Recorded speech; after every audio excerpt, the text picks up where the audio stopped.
పరిశుద్ధ గ్రంథంలో నుండి అపోస్తలుడైన పౌలు గలతీయులకు రాసిన పత్రిక 3వ అధ్యాయము 16 వచన భాగాన్ని అబ్రహామునకును అతని సంతానమునకును వాగ్దానములు చేయబడెను. ఆయన అనేకులను గూర్చి అన్నట్టు సంతానమునకును అని చెప్పక ఒకని గూర్చి అన్నట్టు నీ సంతానమునకు అనెను. ఆ సంతానము క్రీస్తు. చాలండి ప్రియులారా, చదవబడిన వాక్య భాగాన్ని మనం జ్ఞాపకం చేసుకుంటున్నప్పుడు అపోస్తలుడైన పౌలు సంఘాన్ని హెచ్చరిస్తూ కొన్ని ప్రాముఖ్యమైన విషయాలను తెలియపరుస్తూ ఉన్నారు. కనుక సంఘానికి ఇవి చాలా ప్రాముఖ్యమైన విషయాలు. కనుక ఈ వాక్యాన్ని మనం అర్థం చేసుకుని మన కుటుంబాలను దేవుని కొరకు కట్టుకోవాలని ప్రభు పేరిట మీకు తెలియపరుస్తున్నాను. దేవుని వాక్యాన్ని జ్ఞాపకం చేసుకుంటూ ఉంటే అబ్రహామునకును అతని సంతానమునకును వాగ్దానములు చేయబడెను. దేవుని స్తోత్రం చెప్తున్నాను. ఎవరికంటే అబ్రహాముకుని అతని సంతానములకు ఏం చేశాడు? దేవుడు వాగ్దానం చేశాడు అని అక్కడ మరలా అన్నాడు. ఆయన అనేకులను గురించి అన్నట్టు సంతానములకును అనలా. ఇక్కడ జ్ఞాపకం చేసుకోవాలి. సంతానములకును అని చెప్పక ఒకరిని గూర్చి అన్నట్టే నీ సంతానములకు అనెను. దేవుని స్తోత్రం చెప్తున్నాను. హల్లెలూయా, హల్లెలూయా. ఇక్కడ జ్ఞాపకం చేసుకోవాలి. సంతానములకును అనలా. ఇక్కడ కూడిన మనందరూ ఉన్నాం. సంతానములకు అంటే అందరికీ అది సంబంధిస్తూ ఉంది. కానీ ఇక్కడ అందరికీ అంటలేదు, నీ సంతానమునకును అన్నాడు. దేవుని స్తోత్రం చెప్తున్నాడు. కనుక దేవుని వాక్యాన్ని పరిశీలించాలి. ఎక్కువగా మీతో నేను చెబుతూ వస్తున్నా, కుటుంబానికి వాగ్దానం ఉండాలి, ఆ వాగ్దానం చేత మనం నింపబడాలి అనే విషయాలను జ్ఞాపకం చేసుకుంటూ వస్తున్నా. ఇక్కడ అబ్రహాముతో కూడా మాట్లాడుతున్న మాట ఏంటంటే నీ సంతానమునకు అన్నాడంట వాగ్దానం. ఏంటి వాగ్దానం? ఏ వాగ్దానం ఇచ్చాడు అబ్రహాము కంటే? దేవుడు యెహోవా మాట్లాడుతూ అంటున్నాడు, నీ సంతానం నిష్క్రియనులంత విస్తారంగా నేను చేస్తాను. మరలా బయటికి తీసుకొచ్చి అంటున్నాడు సాయంత్రం పూట ఆకాశం వైపు చూడమని. ఇగో ఆకాశ నక్షత్రాల వలె నీ సంతానం నేను ఆశీర్వదిస్తానని చెప్పాడు. దేవుని స్తోత్రం చెప్తున్నాను.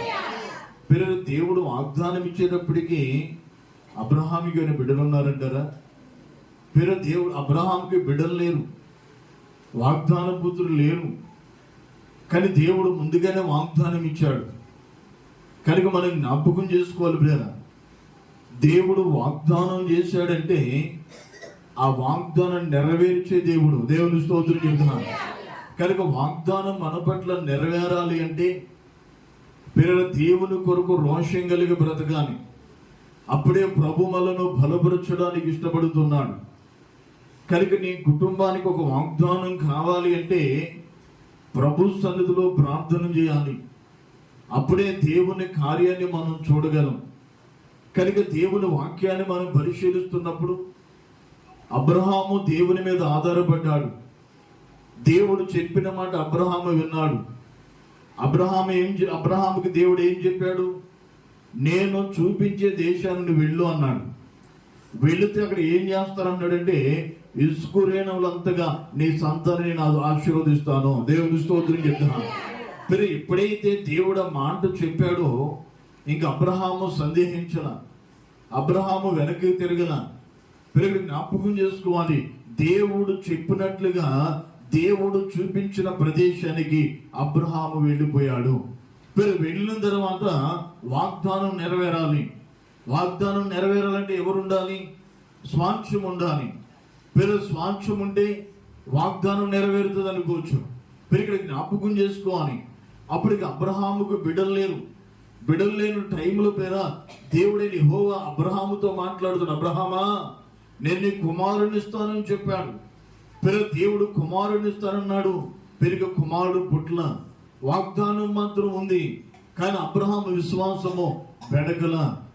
శారా తొందరపడింది కానీ అబ్రహాము తొందరపడినట్లుగా ఎక్కడ కనబడలా. అబ్రహాము దేని గురించి ఎదురు చూసేవాడంటే పునాదులు గల పట్టణము కొరకు ఎదురు చూస్తూ ఉండేవాడు. దేవుని స్తోత్రం చెప్తున్నాను. ఆ పునాదులు గల పట్టణము కొరకు ఎదురు చూస్తున్న సమయంలో దేవుని వాగ్దానాన్ని జ్ఞాపకం చేసుకుంటూ ప్రార్థన చేస్తూ ఉన్న సమయాల్లో దేవుడు ఎంతగా ఆశీర్వదించండి అబ్రహామును. అతని ఆస్తి అంటే విస్తరిస్తూ ఉందంటండి. పాదం పట్టేంత భూమైన లేని సమయంలో అబ్రహాము అక్కడ అడుగు పెట్టినప్పుడు దేవుడు అంచులుగా అభివృద్ధి పరిచేస్తూ ఉన్నాడు. అభివృద్ధి పరుస్తూ ఉన్నప్పుడు ఇంక బిడ్డలు కలగలేదు. అప్పుడు అబ్రహాముకు ఒక అనుమానం వచ్చి అప్పుడు దేవుని దగ్గరికి వెళ్ళి మొరపెడుతున్నాడు. ప్రభువా, ఇగో ఇంత ఆస్తి పెరుగుతా ఉంది, ఇగో నాకు నమ్మకంగా ఉన్నాడు ఒక పనివాడు ఎలియాజరు, ఇతను ఆస్తికి హక్కుదారుడు కదా అని దేవుని దగ్గర అడుగుతా ఉన్నాడు. ఎందుకంటే ఒక వారసుడు అన్నది ఉంటే ఇక అతనికి ఇచ్చేయవచ్చు అన్నట్లుగా, లేకపోతే అతను చూచైనా సరే ఇది అనుభవించడానికి ఈ వ్యక్తి ఉన్నాడు అని అబ్రహాము సంతృప్తి పడడానికి దేవుని దగ్గర అడుగుతా ఉన్నాడు. అప్పుడు దేవుడైన యెహోవా అన్నాడు, అబ్రహామా, నీ సంతానం మూలంగా పుట్టినది తప్ప ఎవరు వారసుడు కాదు. దేవుని స్తోత్రం చెప్తా. నేను నీకు కుమారునిస్తాను. మాటను జ్ఞాపకం చేసుకోని అబ్రహాం అడుగుతా ఉన్నప్పుడు నేను కుమారునిస్తాను. దేవుడు చెప్పినట్లుగానే అబ్రహాము నిండు వృద్ధాప్యంలోకి వచ్చేసాడు. అప్పుడు అబ్రహాముకి రమారమి 100 సంవత్సరాల దగ్గర వచ్చేసినాయి. శారా గారికి 90 సంవత్సరాలు వచ్చేసినాయి. అటువంటి టైంలో దేవుడు అన్నాడు, మరుసటి సంవత్సరానికి నేను కుమారుని ఇస్తాను. దేవుని స్తోత్రం చెప్తాను. ఎప్పుడైతే చెప్పాడు శారా నవ్విందంట. ఎందుకంటే స్త్రీ సంతానం అంటారు, స్త్రీ ధర్మం ఉడిగిపోయింది, ఇంకా నాకు బిడ్డలు పుడతారా అని నవ్వుకుంటూ అన్నాడు. శారా, నువ్వు నవ్వనేలా? యెహోవాకు అసాధ్యం మీద ఉన్నదా? దేవుని స్తోత్రం చెప్తాను. యెహోవాకు అసాధ్యం మీద ఉన్నదా అని ఆమెను గద్దించి ఏం చేస్తాడంటే దేవుడు వారిని దీవించి వెళ్ళాడంట. మరుసటి సంవత్సరానికి కుమారుడు పుట్టాడు. దేవుని స్తోత్రం చెప్తాను. సరి జ్ఞాపకం చేసుకోవాలి.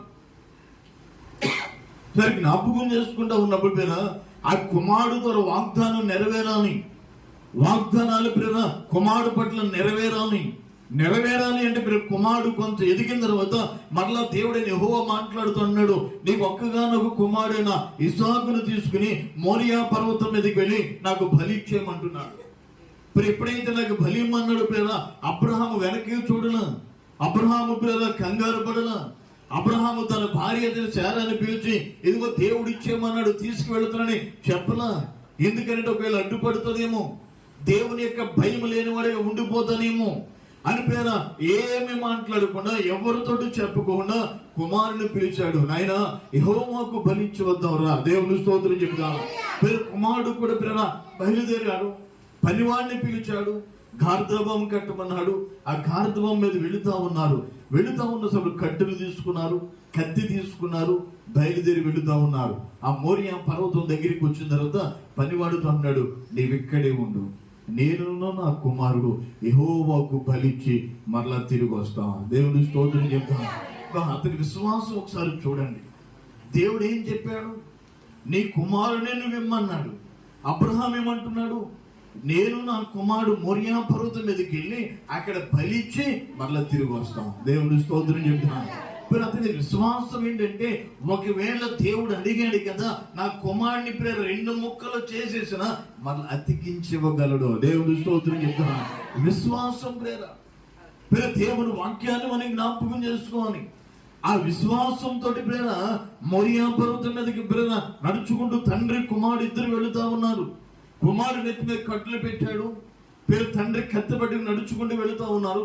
అప్పుడు కుమారుడు వెళ్తాడు, నాయన, యెహోవాకు బలించడానికి వెళుతున్నాం కదా, బలి ఇవ్వడానికి గొర్రె పిల్లేది. ఎప్పుడైతే గొర్రె పిల్లేదు అన్నాడో అబ్రహాం అన్నాడు, యెహోవా ఈరే. దేవుని స్తోత్రం చెప్పాడు, యెహోవా ఈరే. నిజంగా తండ్రి హృదయం అక్కడ బద్దలైపోవాలి. కానీ ప్రేరణ అతను యెహోవా ఈరే అని ప్రేరణ ఆ మోరియా పర్వతం మీదకి వెళ్ళిన తర్వాత అక్కడ బలిపీఠం కట్టి కట్లన్నీ పేర్చి అమాంతంగా కుమారుడి మీద పడి కాళ్ళు చేతులు కట్టి ఆ బలిపీఠం మీద అలా పెట్టాడు అంటండి. కుమారుడు అలాగే చూస్తున్నాడు కానీ నోరు తెరవట్లేదు. దేవుని స్తోత్రం చెప్తా. విధేయత చూపుతా ఉన్నాడు కుమారుడు, తండ్రికి లోబడుతూ ఉన్నాడు కుమారుడు. అంటే ఎంత భయభక్తులతో పెంచుంటాడో ఒకసారి ఆలోచించండి.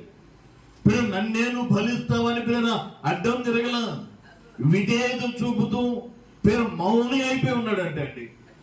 ఆ సమయంలో అబ్రహాము కత్తి పట్టుకుని ఏం చేస్తున్నాడంటే ఇంకా బలి ఇవ్వడానికి సిద్ధపడుతున్న సమయాల్లో పైకి కత్తి లేపి కిందకి పడుతున్న సమయంలో దేవుడు మాట్లాడుతాడు, అబ్రహామా అబ్రహామా అబ్రహామా. ఒకసారి ఆలోచించండి. అబ్రహాము అని పిల్లల అబ్రహామా అబ్రహామా అబ్రహామా అంటే దేవుడే తొందరపడ్డాడు అంటే బలి ఇవ్వడానికి సిద్ధంగా. అప్పుడు అన్నాడు, ఇందు మూలంగా దేవునికి భయపడేవాడు అని నేను ఎరుగుతున్నాను. దేవుని స్తోత్రం చెప్తాను. ఇగో నీ కుమారుడికి బదులుగా పొదలో చిక్కుబడిన పొట్టేళ్ళని తీసుకుని వచ్చి బలివ్వు. దేవుని స్తోత్రం చెప్తాను. ఇప్పుడు ఇస్సాకు మార్గం ఎవరు బలైపోయారంటే యేసుక్రీస్తు వారే బలైపోయాడు. దేవుని స్తోత్రం చెప్తాను. హల్లెలూయా. మనం జ్ఞాపకం చేసుకోవాలి, వాగ్దానాలు నెరవేరాలి, వాగ్దానం కుటుంబానికి కావాలి. అబ్రహాముకి ఇచ్చిన వాగ్దానం నెరవేర్పు జరుగుతూ ఉంది. దేవుని వాక్యాన్ని జ్ఞాపకం చేసుకుంటా ఉంటే నీ సంతానం ఇస్రాయేలు వలె చేస్తాను, ఆకాశ నక్షత్రాల వలె చేస్తాను.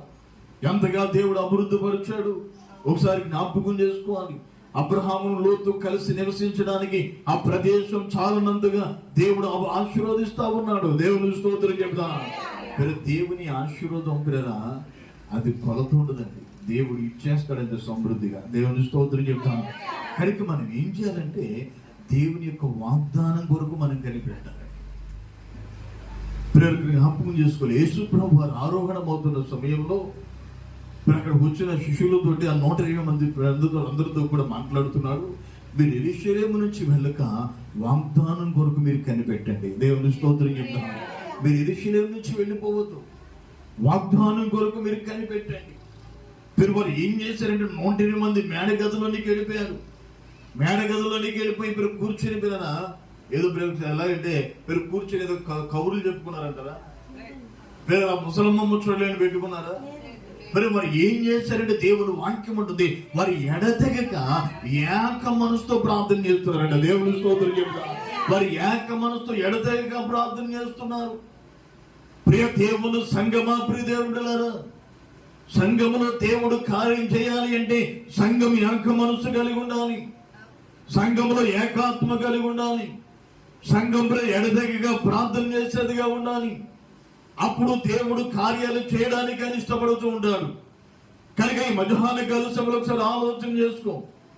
ఏక మనసు ఉందా? ఎడతెగని ప్రార్థన నీలో ఉందా? ఎడతెగని ప్రార్థన లేకుండా అలాగే ఉన్నావా? ఒకసారి ఆత్మీయ జీవితాన్ని పరిశీలన చేసుకో. 120 మంది మేడగదిలో కూర్చుని వారు ప్రార్థన చేస్తా ఉన్నప్పుడు దేవుని ఆత్మ వారి మీద దిగి వచ్చిందండి. దేవుని స్తోత్రం చెప్తున్నాను. హల్లెలూయా. దేవుని ఆత్మ వారి మీద దిగి వచ్చింది. ఎవరైతే ప్రార్థన చేస్తారో, ఎవరైతే ప్రార్థనా పరులు కలుగుతారో వారి మీదకి దేవుని ఆత్మ దిగి వస్తుందండి. వారి కుటుంబాల్లో దేవుడు ఆశీర్వదిస్తాడు. వారి కుటుంబాలకు దేవుడు వాగ్దానాలు ఇచ్చి వారిని బలపరుస్తూ ఉంటాడు. కనుక ఈ ఆత్మీయ జీవితాన్ని పరిశీలన చేసుకో. ప్రార్థనా పరులుగా ఉండగలిగేవో లేదో ఒకసారి ఆలోచన చేసుకో. ఎందుకని ఆత్మీయ జీవితంలో చల్లారిపోతున్నాం? ఎందుకని ఆత్మీయంగా ఎదగలేకపోతున్నాం? ఎందుకని ఆత్మీయ విషయంలో దిగజారి పరిస్థితుల్లోకి వెళ్ళిపోతున్నాం? ఒకసారి జ్ఞాపకం చేసుకో. ప్రభు నిన్ను హెచ్చరిస్తున్నాడు, ప్రభు నిన్ను బలపరుస్తూ ఉన్నాడు, ప్రభు నీ పట్ల కార్యం చేయడానికి ఆయన ఇష్టపడుతూ ఉన్నాడు. కనుక వాగ్దానం కొరకు నువ్వు కనిపెట్టాలి. అబ్రహాము కనిపెట్టాడు. అబ్రహాముకు దేవుడు వాగ్దానం ఇచ్చాడు. ఆ వాగ్దానాన్ని నెరవేరుస్తా ఉన్నాడు. జ్ఞాపకం చేసుకోవాలి. కనుక ప్రజలు పరిశీలిస్తా ఉన్నప్పుడు నీ కొరకు, నీ వ్యక్తిగతంగా, నీ కుటుంబం కొరకు దేవుడు వాగ్దానాలు ఇచ్చినప్పుడు, వాగ్దానాలు ఎత్తుపట్టి ప్రార్థన చేస్తున్నప్పుడు దేవుడు అద్భుతాలు చేయడానికే ఇష్టపడతాడు. కానీ మన ఆత్మీయ జీవితాన్ని పరిశీలన చేసుకుందాం.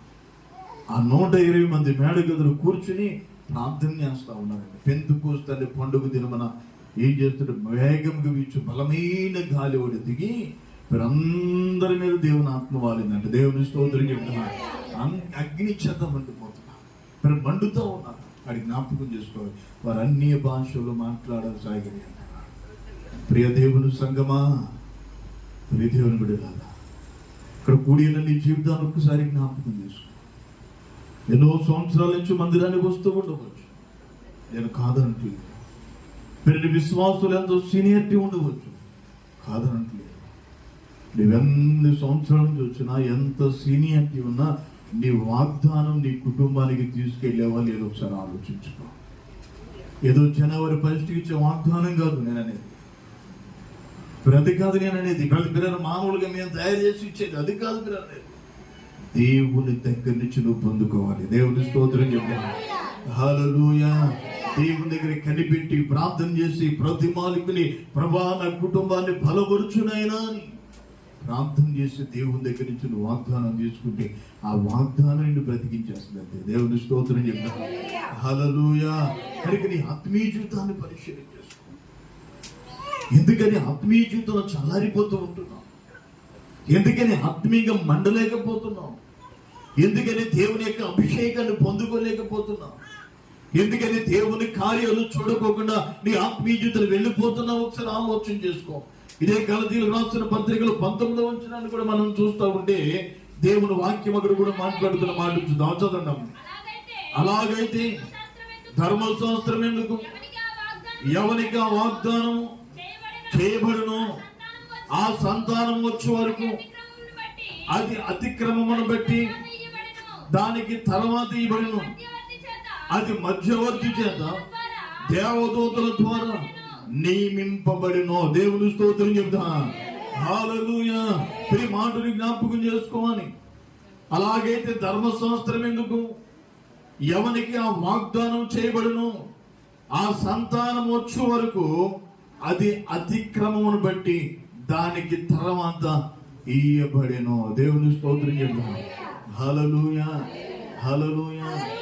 ఒకవేళ వాగ్దానం ఉందని విర్రవీగుతున్నది, వాగ్దానం ఉందని అతిక్రమాలకు పాల్పడుతున్నవి, దేవుడు నాకు వాగ్దానం చేశాడని దేవునితో సహవాసం చేయకుండా లోకంలో చేస్తున్నవి, ప్రభు అన్నాడు ఆ వాగ్దానం నీ దగ్గర ఆపి నీ తర్వాత ఎవరైనా నీ బిడ్డలు భక్తుల్లో పెరిగితే వారికి ఇస్తానన్నాడు. దేవుని స్తోత్రం.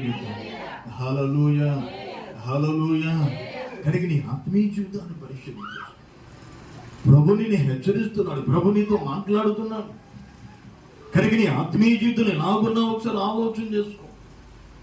మీరు అబ్రహాముకు వాగ్దానం ఇచ్చాడు, మీరు వాగ్దానాన్ని నెరవేర్చాడు. మళ్ళీ అబ్రహాము యొక్క జనాంగానికి వాగ్దానం ఇచ్చాడు. పిల్లలు అంటాడు, అంటే జ్ఞాపకం చేసుకుంటా ఉంటే నీ జనాంగము తనది కాని పరదేశంలో 430 సంవత్సరాలు బానిసలు అవుతారని చెప్పాడు.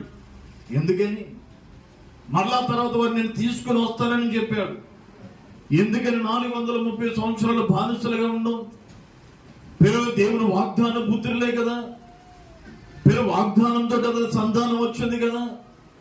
400 సంవత్సరాలు ఎందుకు బానిసలు అయిపోయారు అంటే అక్కడ జ్ఞాపకం చేసుకుంటా ఉంటే దేవుడు యెహోవా అబ్రహాముతో మాట్లాడి, అబ్రహామా నువ్వు నాకు వరకు బలర్పించు అన్నాడు.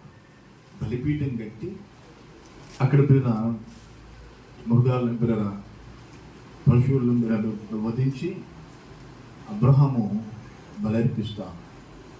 అర్పిస్తున్న టైంలో ఆకాశముడు అగ్ని దిగి వచ్చి దాన్ని కాల్చాలి. అటువంటి టైంలో అది రావడం కొంచెం ఆలస్యమైన పడిందంటే అబ్రహాము కునికాడు. ఎప్పుడైతే కునికాడో ఆకాశ పక్షులు వచ్చంట ఆ కళేబారు మీద వాలి దాన్ని అపవిత్రం చేశాడు. అపవిత్రం చేసేటికి దేవుని కోపం అబ్రహాం మీద రగిలిపోయింది. దేవుని కోపం అబ్రహాం మీద రగిలిపోయి అబ్రహాముతో, అబ్రహామా నీ జనాంగం తనది కాని పరదేశంలో 430 సంవత్సరాలు బానిసలైపోతారు. 1 సంవత్సరమా, 2 సంవత్సరాల, 10 సంవత్సరాల, 40 సంవత్సరాల, 430 సంవత్సరాలు. 430 సంవత్సరాలు పిల్లల బానిసత్వ బ్రతుకు. మరి ఎంత బానిసత్వ బ్రతుకు చేశారు ఒకసారి జ్ఞాపకం చేసుకోవాలి. ఏంటి కారణం? మీరు వాగ్దానం ఉంది కదా అని మీరు విర్రవీగలు అనుకోవాలంతే. పిల్లల కునికాడు పిల్లల దేవుడు బలి పిల్లల అర్పణ ఇమ్మన్నప్పుడు పిల్లల ఏం చేయాలి? పిల్లల యథార్థ హృదయంగా నమ్మకత్వంతో ఏం చేయాలంటే దేవుని యొక్క అగ్ని దిగి వస్తున్నప్పుడు ఆశతో ఎదురు చూడాలి. కానీ పిల్లలు కునికాడు కునకగానే ఆ పక్షులు వచ్చి వాళ్ళగానే అపవిత్రమైపోయి పిల్లల బానిసలైపోయారు. దేవుని వాక్యాన్ని చూస్తూ నిర్మాకాండం 12వ అధ్యాయము 40 వచనాన్ని ఒకసారి మనం చూస్తూ ఉన్నప్పుడు దేవుని వాక్యం అక్కడ మాట్లాడుతున్న ఆ మాటను ఒకసారి మనం చూద్దాం. ఇశ్రాయేలీయులు 430 సంవత్సరములు 430 సంవత్సరాలు గడిచిన తర్వాత జరిగినది ఏమనగా, ఆ దినమంది యెహోవా సేనలను ఐగుప్తులో నుండి బయలుదేరిపోయిను. ఆయన ఐగుప్తు దేశంలో నుండి వారిని బయటికి రప్పించినందున ఇది యెహోవాకు ఆశ్చర్యింపదగిన రాత్రి. ఇశ్రాయేలందరూ తమ తరములలో యెహోవాకు ఆశ్చర్యింపదగిన రాత్రి ఇది. దేవుని స్తోత్రం చెప్తా. హల్లెలూయా. మీరు దేవుని వాక్యాన్ని జ్ఞాపకం చేసుకోవాలి. ఇశ్రాయేలు ఐగుప్తులో నివసించిన కాలము 430 సంవత్సరాలు. ఈ 430 సంవత్సరాలు బానిసత్వ బ్రతికారు.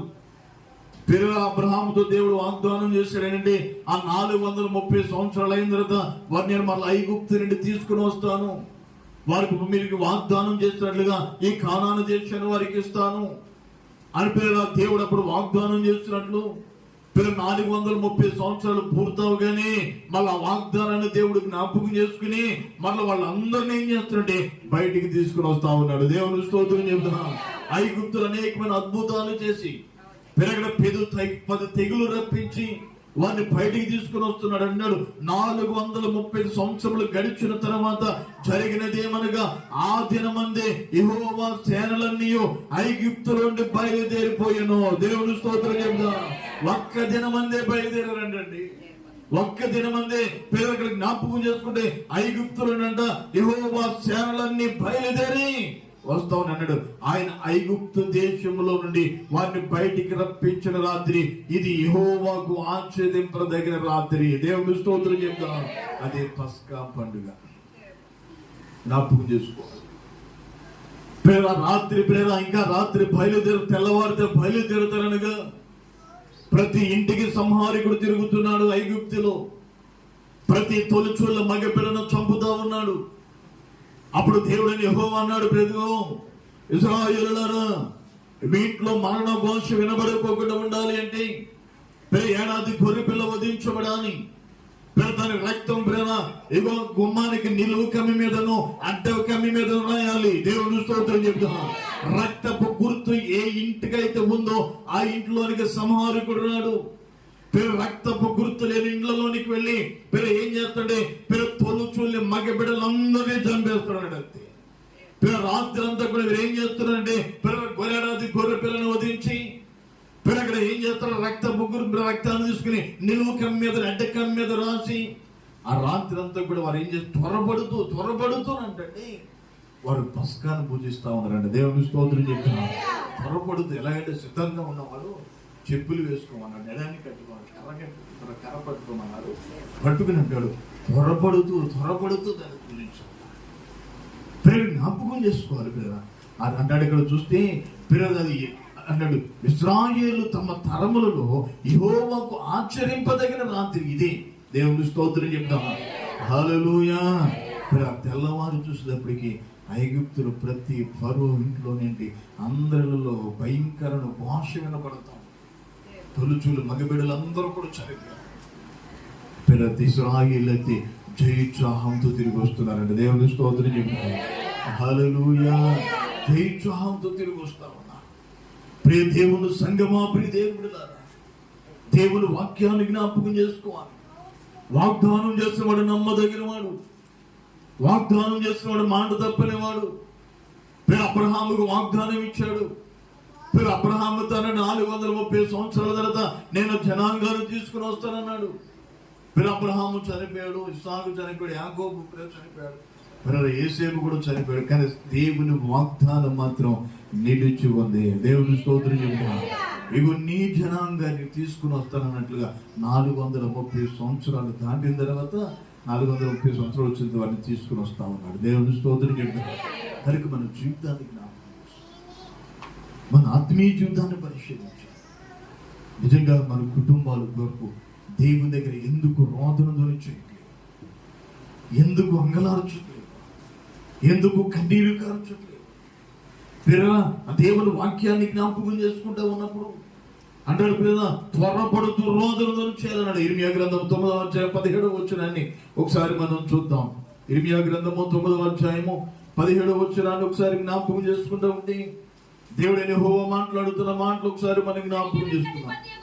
సైన్యములకు అధిపతి యెహోవా ఇలాగూ సెలవిచ్చున్నాడు, ఆలోచింపుడి, రోదనము చేయ స్త్రీలను కనుగొనుడి, వారిని పిలవనంపుడి, తెలివిగల స్త్రీలను కనుగొనుడి, వారిని పిలవనంపుడి.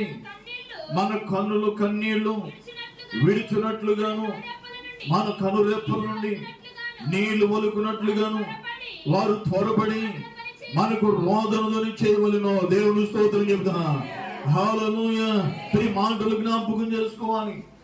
ఎవరు సెలవిస్తున్నారని అన్నాడు, సైన్యములకు అధిపతి యెహోవా ఇలాగూ సెలవిస్తా ఉన్నాడు. ఏమని సెలవిస్తున్నాడు అన్నాడు, ఆలోచింపడే, రోదనము చేసే స్త్రీలను కనుగొనండి. దేవుని స్తోత్రం చెబుతున్నా. రోదనం చేసే స్త్రీలు కావాలంటున్నాడు. రోదనం చేసే స్త్రీలు కావాలి. ప్రేమ జ్ఞాపకం చేసుకోవాలి. రెండవదిగా మాట్లాడుతుంటున్నాడు, రోదనం చేసే స్త్రీలను కనుగొనండి, వారినే పిలవనంపండి. రెండవదిగా అన్నాడు, తెలివి గల స్త్రీలను కనుగొనండి, వారినే పిలవనంపండి. దేవుని స్తోత్రం చెప్తున్నాను. హల్లెలూయా. ఎలా ఉన్నాం? రోదనం చేసే స్త్రీగా ఉన్నావా? రోదనం లేకుండా ఉన్నావా? ఒకసారి జ్ఞాపకం చేసుకో. దేవుని సన్నిధిలో ప్రేమ కన్నీటి ప్రాంతం ఉండాలి, రోదనతో ఉండాలి. రోదన ధ్వని చేస్తే దేవుడు కార్యం చేయడానికి ఇష్టపడతాడు. స్త్రీలతో మాట్లాడు, స్త్రీలారా యెహోవా మాట వినండి, యెహోవా మాట వినండి అంటున్నాడు. మీరు రోదనం చేయడం నేర్చుకోండి, మీరు కన్నీరు కార్చడం నేర్చుకోండి, దేవుని సన్నిధిలో అంగలార్చడం నేర్చుకోండి. మీరు మీ కళ్ళ నుండి కన్నీళ్లు ఒలికినట్లుగా, కళ్ళు రెప్పలు నీళ్లు ఒలికినట్లుగా మీరు కన్నీరు కార్చాలి. జ్ఞాపకం చేసుకో. 20వ వచనంలో మరలా మాట్లాడుతున్నాడు, స్త్రీలారా యెహోవా మాట వినండి, మీరు చెవియొగ్గి నోటి మాట ఆలకించుడి, మీ కుమార్తెలకు రోదన చేయ నేర్పండి, ఒకరికొకరు అంగలార్పించి నేర్చుడి. దేవుని స్తోత్రం చెబుతా. స్త్రీలతో మాట్లాడుతున్న స్త్రీలారా మీ కుమార్తెలకు ఏం నేర్పాలంటే రోదన ధ్వని నేర్పాలి. మీ కుమార్తెలకు రోదన ధ్వని నేర్పాలి. రెండవదిగా జ్ఞాపకం చేసుకుంటా ఉన్నప్పుడు మరలా ఆయన మాట్లాడుతూ ఒకరికొకరు ఏం చేయాలంటే అంగలార్పించి నేర్చుకోవాలి. ఏ కుటుంబంలో అంగలార్పించి ఉంటుందో, ఏ కుటుంబంలో అయితే రోదనతోనే ఉంటుందో ఆ కుటుంబాన్ని దేవుడు బలపరుస్తాడు. అంతేనండి. ఆ కుటుంబం పట్ల దేవుడు కార్యం చేయడానికి ఇష్టపడుతున్నాడు. ఎందుకని రోదనతో చేయాలి, ఎందుకని అంగలార్చాలి? దేవుని వాక్యంలో మాట్లాడుతున్న మాట చూడాలి. 21వ వచనం అన్నాడు, వీధుల్లో పసిపిల్లలు లేకుండాను, రాజ్య మార్గాలు యవ్వనం లేకుండాను వారిని నాశనం చేయడానికంటే మరణం కిటికీలు గుండా ఎక్కుతుందంటండి. వారు నాశనం చేయాలి, వారు నాశనం చేయాలి. మరణము కిటికీలు గుండా ఎక్కుతుందంట. వీధుల్లో పసిపిల్లలు లేకుండా చేయడానికి, రాజ్య మార్గాలు యవనస్తులు లేకుండా చేయడానికి మరణం కిటికీలు గుండా ఎక్కేస్తుంది. ఒకసారి జ్ఞాపకం చేసుకో. ఈ రోజుల్లో ప్రేర యవనస్తులు ఎలా ఉన్నారంటే భయంకరంగా విచ్చలవిడిగా తిరుగుతున్నారు. ఎవరు భయం లేకుండా తిరుగుతున్నారు. ఒకసారి జ్ఞాపకం చేసుకో. దేవుని వాక్యం హెచ్చరిస్తున్న మాట, స్త్రీలతో ప్రభు మాట్లాడుతున్న మాట, మీ కుమార్తెలకు రోదనతో నేర్పండి, ఒకరికొకరు అంగలార్పించి నేర్చుకోండి. దేవుని స్తోత్రం చేయండి. అప్పుడు కుటుంబాలు క్షేమంగా ఉంటాయి, అప్పుడు కుటుంబాలు ఆశీర్వాదకరంగా ఉంటాయి. కనుక నీ ఆత్మీయ జీవితాన్ని పరిశీలించు. ప్రేరా, నువ్వు రోదనలోనే ఉంటే దేవుని వాగ్దానం పొందుకుంటావు. నువ్వు కన్నీరు కరిస్తే దేవుని యొక్క ఆశీర్వాదం చూస్తావు. నీ కుటుంబం, నీ తర్వాత నీ సంతానం ఎలా ఉండాలంటే దీవెనికరంగా ఉండాలండి. దేవుని స్తోత్రం చేద్దాం. భక్తుడు దావీదు మాట్లాడుతుంటాడు, నేను చిన్నవాడిని ఏంటిని, మళ్ళీ ఇప్పుడు ముసలివాడిని ఏంటిని, నీతిమంతుడు విడవబడడం నేను వాని సంతానం భిక్షమిత్తుడిగా నేను చూడలేదండి. దేవుని స్తోత్రం. హల్లెలూయా. నీతిమంతుడు విడవబడండి, వాని సంతానం భిక్షమెత్తడు. మీరు నువ్వు కన్నీరు కార్చిన కన్నీరు అది వ్యర్థమవును. ఆ కన్నీటికి ప్రతిఫలాన్ని దేవుడు ఇస్తాడు. దేవుడి స్తోత్రం చేద్దాం. హల్లెలూయా, హల్లెలూయా. రోమీయులకు రాసిన పత్రిక 4వ అధ్యాయం 13వ వచన భాగాన్ని ఒకసారి చూసి మనం ముగించుకున్నాం. రోమీయులకు రాసిన పత్రిక 4వ అధ్యాయం 13వ వచనాన్ని ఒకసారి చూద్దాం. అతడు లోకమునకు వారసుడగునని వాగ్దానము అబ్రహామునకైనను అతని సంతానమునకైనను ధర్మశాస్త్రం మూలంగా కలుగలేదు, కానీ విశ్వాసం మూలమునైనా నీతి మూలంగానే కలిగిన. దేవుని స్తోత్రం చెబుతున్నాను. మీరు వాగ్దానం ఎలా కలిగింది అబ్రహాముకి? వాక్యాన్ని జ్ఞాపకం చేసుకోవాలి. వాగ్దానం ఎలాగ కలిగింది అంటే దేవుని వాక్యం అంటున్న మాటను చూస్తూ ఉంటే అతడు లోకమునకు వారసులకు వాగ్దానము అబ్రహాము కంటే అతని సంతానానికి ధర్మశాస్త్రం మూలంగా కలగలేదు కానీ అన్నాడు, విశ్వాసం మూలంగానే కలిగింది. దేవుని స్తోత్రం చెప్తున్నాను. హల్లెలూయా. విశ్వాసం వల్ల నీతి మూలంగానే కలిగింది. నువ్వు విశ్వాసం ఉంచాలి దేవుని మీద, విశ్వాసంతో ప్రార్థన చేయాలి, పట్టుదల కలిగి ఉండాలి. దేవుడు నా కుటుంబానికి ఒక వాగ్దానం ఇస్తాడు, నా కుటుంబాన్ని బలపరుస్తాడని ఒక విశ్వాసంతో నువ్వు ప్రార్థన చేస్తే దేవుడు నీ ప్రేర స్వరం ద్వారా మాట్లాడతాడు, దర్శనం ద్వారా మాట్లాడతాడు, ప్రత్యక్షంగా మాట్లాడతాడు. అది వాక్యం ద్వారా దేవుడు నీకు ఇస్తాడు, ఒక వాగ్దానం నీకు ఇస్తాడు. కనుక నీ ఆత్మీయ జీవితాన్ని పరిశీలి, పట్టుదల ఉండాలి, దేవుని దగ్గర విశ్వాసం ఉంచాలి, నమ్మకంతో ఉండాలి, నీతిమంతుడిగా తీర్చుకోవాలి. అందుకని దేవుని వాక్యాన్ని జ్ఞాపకం చేసుకుంటే విశ్వాసాలు అంటే పరిపూర్ణతలోనికి రావాలంటే, విశ్వాసులు పరిశుద్ధులు అవ్వాలి, పరిశుద్ధులు పరిపూర్ణతలోనికి రావాలి. ఇంకా బ్రదర్ ఎక్కడున్నామంటే అక్కడే వండుకోవాలి, మెట్టు పెరుగుతూ ఉండాలి, అనుభవంలోనికి వెళుతూ ఉండాలి, దేవుని దగ్గర నుంచి పిల్లల దేవుని కార్యాలు పిల్లలు పొందుతూ ఉండాలి.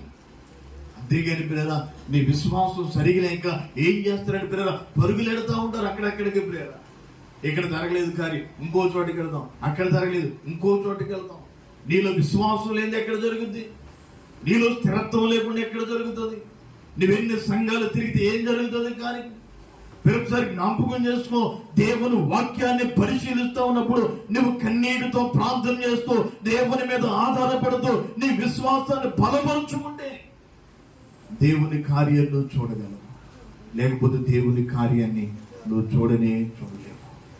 అందుకని ఒక శతాధిపతి యేసుప్రభు దగ్గరికి వచ్చి అంటున్నాడు, అయ్యా నా దాసుడు పక్షవాయువు రాగంతో పడి ఉన్నాడు, వాడిని వచ్చి వాడిని బాగు చేయమంటే ప్రభు అన్నాడు, నేను వస్తాను. అంటే అయ్యా నీవు నా ఇంటికి రావడానికి నేను పాత్రుడను కాను, నీ మాట మాత్రం సరే అన్నాడు. దేవుని స్తోత్రం చెప్తా, నీ మాట మాత్రం సరే. మీరు అతని విశ్వాసం ఒకసారి ఆలోచించండి, ఎంత విశ్వాసం ఉంది. ఆయన మాట్లాడితే చాలు, ఆయన వాక్కులో ప్రభావం ఉంది, ఆ ప్రభావం ఉన్న దాసుడు స్వస్థపడుతుంది, వాకి విశ్వాసం ఉంది అడిగాడు. అంతే ప్రభు అంటున్నాడు, ఇశ్రాయేలులో ఎంత విశ్వాసం ఎవరైనా చూచానా? నీవు కోరినట్లే నీ దాసుడు బాగుపడ్డాడు. దేవుని స్తోత్రం చెప్పాడు. హల్లెలూయా, హల్లెలూయా. మన ఆత్మీయ జీవితాన్ని పరిశీలించుకోవాలి. ఈ ఆత్మీయ జీవితం ఎలా ఉన్నా? ఎందుకంటే కన్నీటితో ప్రార్థన చేస్తూ దేవుని దగ్గర నుంచి వరాలు పొందుకునేకపోతున్నాం. కృపావరాలు నానా విధాలుగా ఉన్నాయి. కృపావరాలను పొందుకోవాలి. ఆ కృపావరాలను పొందుకోవాలి అంటే విశ్వాసం నీలో ఉండాలి. దేవుని స్తోత్రం చెప్తాను. ఇక్కడ మాట్లాడుతున్న మాటను ఒకసారి చూడాలి. అబ్రహాముకున్నట్టి విశ్వాసము గలవారికి కూడా దృఢముగా కావాలని కృప ననుసరించదన్నట్లు అది విశ్వాసం మూలముగా కలిగినదే. దేవుని స్తోత్రం చెప్తాను. హల్లెలూయా. 16వ వచనంలో చివరి లైన్లో మాట్లాడుతున్నాను. ఒకసారి జ్ఞాపకం చేసుకోండి అన్నాడు. ఈ హేతువు చేతను ఆ వాగ్దానము యావత్తుకి అనగా ధర్మశాస్త్రం గల వారికి మాత్రము కాక అబ్రహాముకున్నట్టి విశ్వాసము గలవారికి కూడా దృఢముగా కావాలని. దేవుని స్తోత్రం చెప్తా. హల్లెలూయా. ఇప్పుడు అబ్రహాముకున్నట్టి విశ్వాసం గలవారికి, ఎవరైతే అబ్రహాముకున్న విశ్వాసం ఉండదో వారందరికీ అంటండి అన్నాడు దృఢత్వం కావాలని కృప సంచరించదై ఉన్నట్లు అది విశ్వాసం మూలంగా కలిగినదే. దేవుని స్తోత్రం చెప్తా. కనుక విశ్వాసం నువ్వు ప్రార్థన చేస్తున్నప్పుడు దేవుడు కార్యం చేస్తాడని విశ్వాసం. మరి నువ్వు ఏ విషయంలో అడుగుతున్నావు? ఏ విషయాన్ని నువ్వు అడిగినా విశ్వాసంతో ప్రార్థన చేయి, కన్నీటితో ప్రార్థన చేయి, బ్రతమాల దేవుణ్ణి. ప్రభా నువ్వు తప్ప నాకు ఎవరు లేరు అని దేవుని దగ్గర అడిగితే దేవుడు కార్యం చేస్తాడు.